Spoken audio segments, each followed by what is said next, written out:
பிரதமர் நரேந்திர மோடி இன்று மூன்றாவது முறையாக பிரதமராக பதவியேற்கும் நிலையில் தற்போது முன்னாள் பிரதமர் வாஜ்பாயின் நினைவிடத்தில் அவர் மரியாதை செலுத்தவிருக்கிறார். தொடர்பான விவரங்களுடன் செய்தியாளர் சுசித்ரா இணைந்திருக்கிறார். சுசித்ரா, முன்னதாக காந்தி நினைவிடத்தில் அவர் மரியாதை செலுத்தினார். தற்போது வாஜ்பாய் நினைவிடத்திற்கு வந்திருக்கிறார். விவரங்களை பதிவு செய்யலாம்.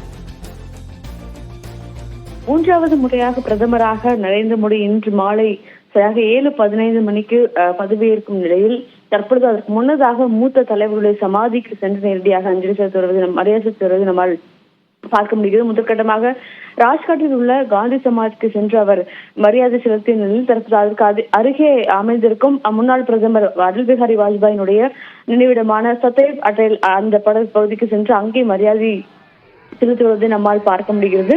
மிக முக்கியமாக இந்த மரியாதைக்கு பிறகு அவர் நேரடியாக தேசிய போர் நினைவு சின்னத்திற்கு சென்று அங்கேயும் அவர் மலர் வளையம் வைக்க உள்ளது மிக முக்கியமாக பார்க்கப்படுகிறது. காலை உள்ள நிகழ்வுகள் முடிந்த பின்னர் பிற்பகல் மதியம் முதல் தலைவருடைய ஆலோசனை கூட்டம், அது மட்டுமல்லாமல் மாலை ஜனாதிபதி மாளிகையில் வெளிநாட்டிலிருந்து வந்திருக்கும் தலைவர்களுக்கான ஒரு மரியாதை உள்ளிட்ட அனைத்து நிகழ்ச்சியும் தற்பொழுது இன்று ஏற்கனவே பட்டியலிடப்பட்டுள்ளன. அதன் அடிப்படையில் பிரதமர் மோடி தற்பொழுது முதற்கட்டமாக இந்த பதவியேற்பு விழாவிற்கு முன்னதாக மூத்த தலைவர்களுக்கான அந்த ஒரு மரியாதையை தற்பொழுது ராஜ்கட் மற்றும் சதைவ் அட்டல் ஆகிய நினைவிடங்களில் செலுத்தி வருவதை நம்மால் பார்க்க முடிகிறது. விவரங்களுக்கு நன்றி சுசித்ரா.